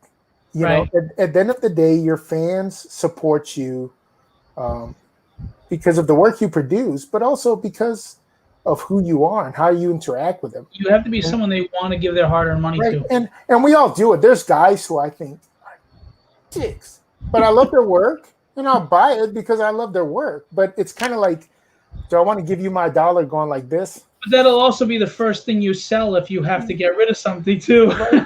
Or do I want to give you my dollar going like, take it, I just want what you have to give me. So, and again, I want people walking away like, you got the book you wanted, that's fantastic. But I want you walking away and going, hey, you know what? I had a cool conversation, whether it was 2 minutes or 10 minutes. You know, I had this cool experience with this guy, you know, and everybody at a comic convention should actually be like that towards their fans. I agree. But not everybody is, and it's like, and I'll tell you, you can go and count your money, but I've seen it. The better you are to your fans, the better that aspect's going to be. So you focus on the right stuff, which is producing work that they want to see and treating them right. And the rest takes care of itself. But when you're focused on the rest, the minute you're off that hot book, they're off your, today's star can be that forgotten person tomorrow. Exactly. Exactly. Well, being a small-time show promoter, I get some great artist alleys. I've had some great people. So I've they say don't be careful meeting your heroes, so to speak. In this case, I use heroes in the term of people who I respect their body of work. I've been fortunate because, I've run into a few that it's like, oh, that's disappointing that they're that way. But so many have been great, like Norm, like you. I can name a lot of people, Mike Hawthorne, Adam Kubert, a lot of great people that have been at the show that generally were nice people. And I appreciated that they were cool about their time, We tend to focus on the one or two sour apples. But I have to say, every guest I've had has been someone that I've met along the lines, or got art from or whatever. Everybody's been awesome. And I've gotten along with them well, and they're very kind, and they're very cool, and they're down to earth, and yeah, man, I think it's great when you stay humble and you stay hungry, because those are the people that just keep, like you said, that longevity in the industry. Yeah, exactly. And again, this is not the easiest road to travel, as a lot of artists will tell you. But Chris, you keep it on point and remember what's important, and usually do okay. I agree. So I agree, and like I said, there's different levels. I'm friends with some artists. I'm friendly with some artists, and then there's people that are just they know me and they recognize me. They say hello and they're polite. But I've met some really good people in the industry, and like you, I'm hungry. I'm going to just keep going and cultivate relationships and they turn into friendships and whatever it is. But you honestly are one of the good people in the industry, and I'm very happy for your success. Thank you. I really am. I appreciate it. Thank you. I appreciate it, Phil. I really do. And I have to tell everybody again, Indiegogo going on right now. What do you got? Like 16 days left, I think, right, or something. I think so. Yeah.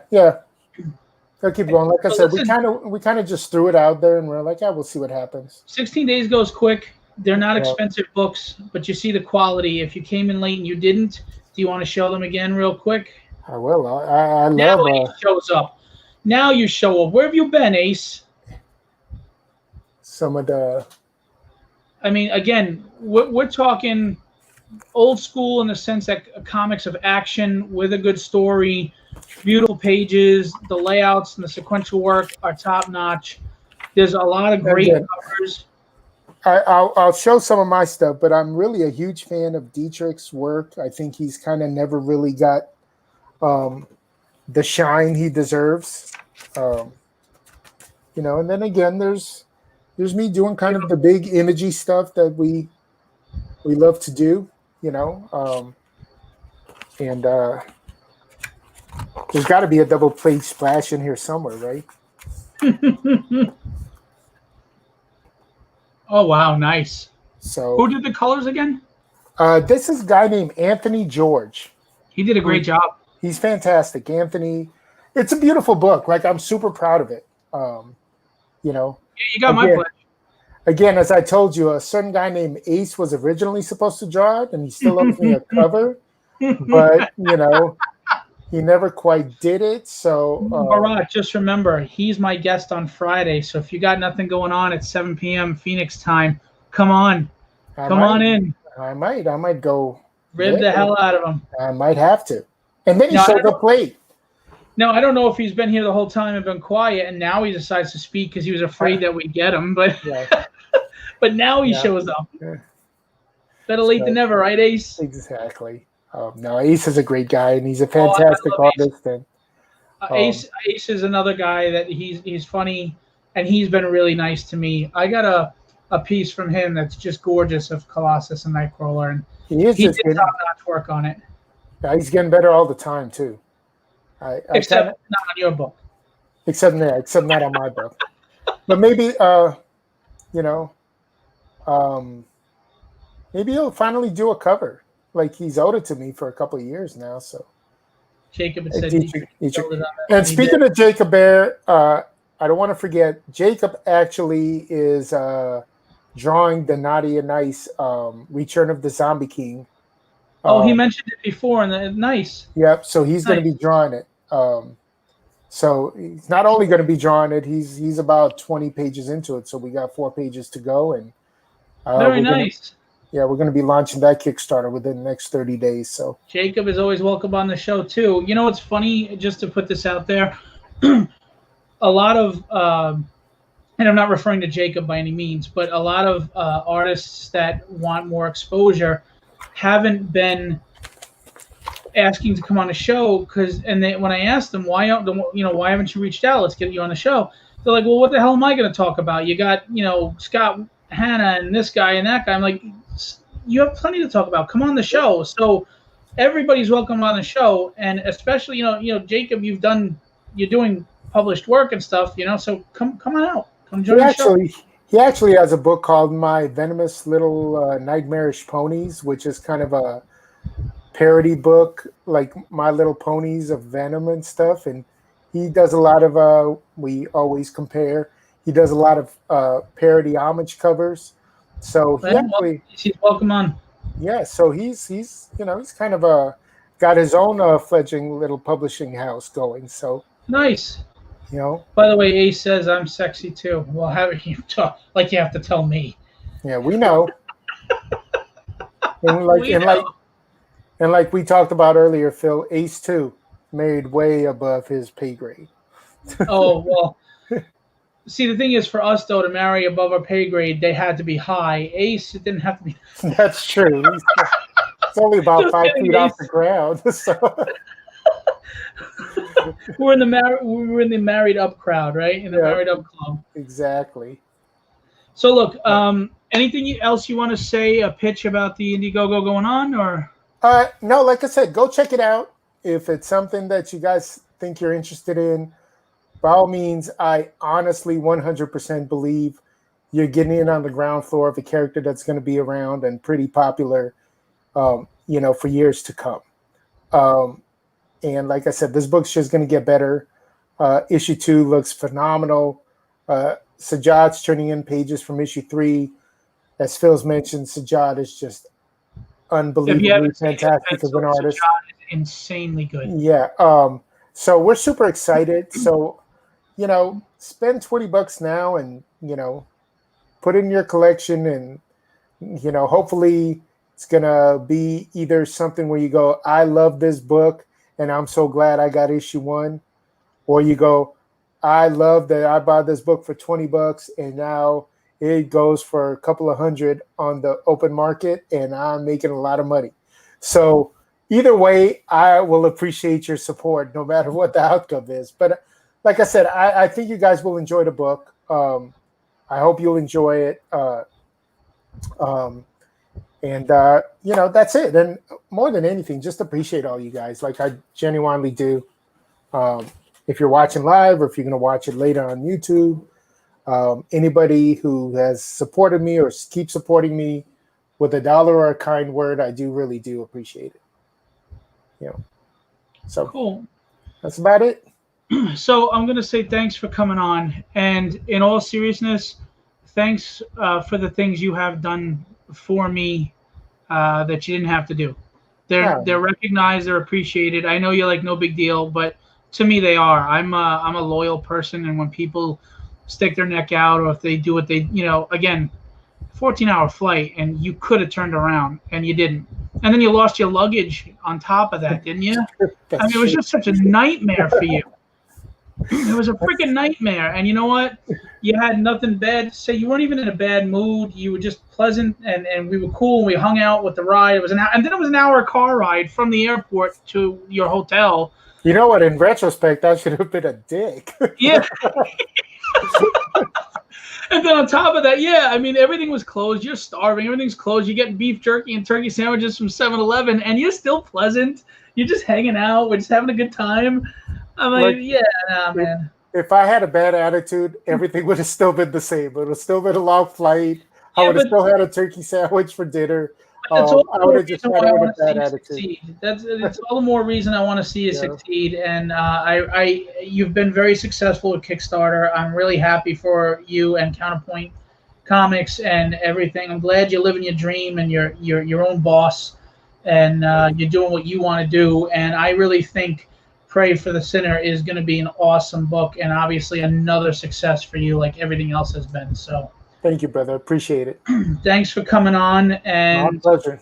I'll be seeing you on the internet. And then I'm telling you, you and Norm will get you here, and Ian Churchill hopefully will come out as well to my next show, and we'll all go out to dinner. That sounds like a plan, and then we can all convince Ian to do a cover for Pray for the Sinner that Norm can ink.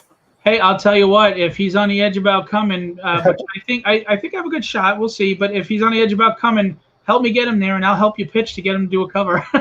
Yeah. Marat, man. Be well. Have a great night. Say hi to Mandy. You too, buddy. Take care. Say hi to your family for me. Thanks. Take care. So, everybody, that was episode 14 with Marat Mychaels. Really great guy. One of the great pleasures of of meeting someone in the industry. Please go support his book. Again, Pray for the Sinner. It's on Indiegogo right now, 16 days left. It's not an expensive book, but it is totally worth the quality if you're into action and spandex and what comics had been for so many years that we loved.